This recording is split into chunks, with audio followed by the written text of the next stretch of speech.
should have carte blanche that we say amounts to a license to lie, because those witnesses are concerned of two things in my respectful submission. One is they'll be found out and prosecuted. The other is when the lie is broadcast, maybe we'll get a torrent of new information to the defense that will assist us in showing the court that they're lying.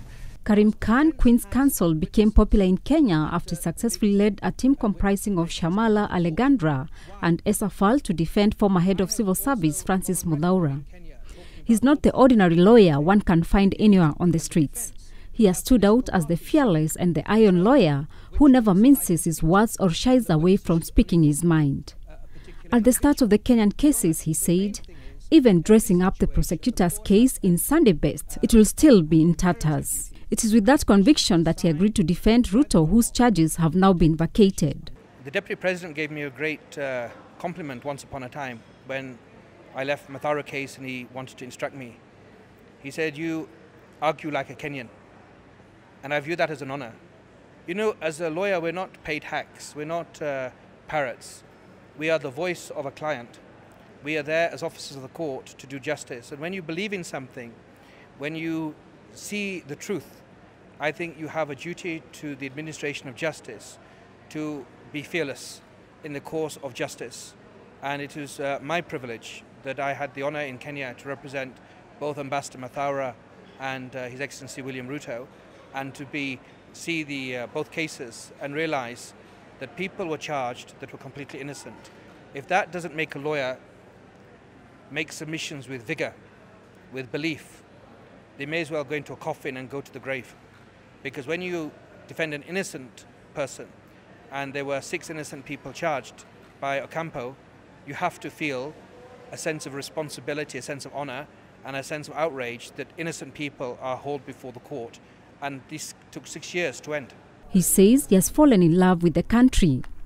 And in fact, he will represent Kenya in another case against the British government. Kenya is a lovely country, and I love the people, and the people are so kind to me and to my team. So I always feel that sense of debt for the kindness of Kenyans, of all communities, of all ethnicities, and of all parties. In fact, people have been very kind to me.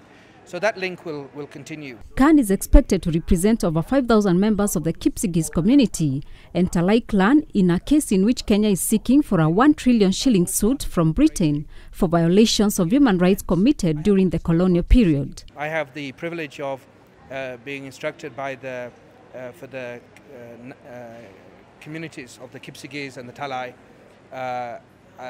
in relation to possible claims in relation to colonial mistreatment of Kenyans prior to independence.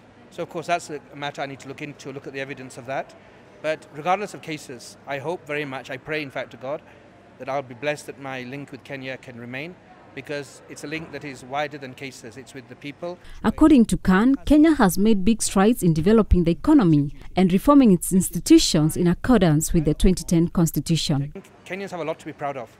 Your country went through a very difficult period in the PEV, but so much good has come. You have a new constitution, you have a devolution, you have you have a very good Chief Justice, you have a very good Attorney General, you have a good civil service, you have a good leadership. And the country needs to move forward together in the betterment for all individuals. And I think it's on the right path. And it's very easy to be very critical of Kenya. And journalists have a duty also to speak truth to power. But at the same time, we need to be moderate and applaud what is good in Kenya, and not just to bash it as if it's all rubbish, because the outside world has been given a very wrong impression of Kenya because of the ICC case. The real Kenya is beautiful, and it's a country that nobody wants to leave. For Capital TV, I am Judy Kaberia.